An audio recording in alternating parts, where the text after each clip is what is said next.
So I'm in the middle of overhauling this PZ drum mower. It's well crusty. I think it's stood still for like 10 to 20 years out in the rain.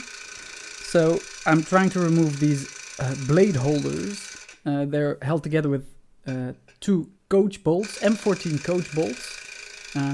It's not really going as I expected. So the problem is that once the nut has been loosened a bit, the coach bolt loses its locking power. So I'm trying to find another way to lock the bolt into place so I can remove the nut.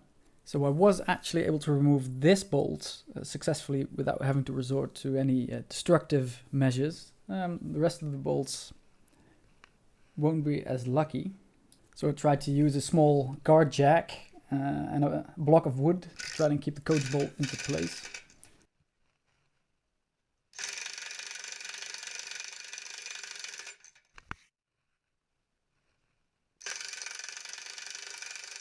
Turns out the bolt's still turning and it's a bit of a wonky solution in general, so I tried to find something more powerful. So I also tried using the arm for the car lift to put under the coach bolt. That didn't work either because it just kept slipping.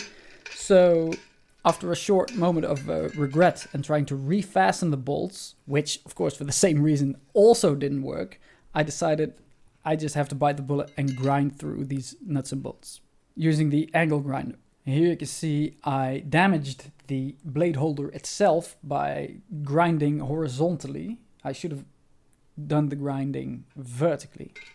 I'll have to weld this one later to repair it. The method of vertical grinding seemed to be superior.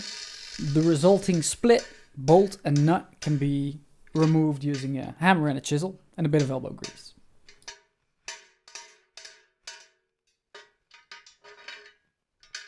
And as long as you don't grind into the blade holder itself, it won't be damaged.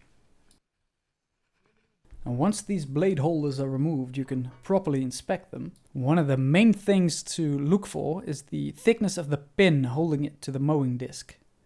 If this pin gets too thin and weak, the centrifugal forces might cause the mowing blade to fly out, causing who knows what damage or injuries.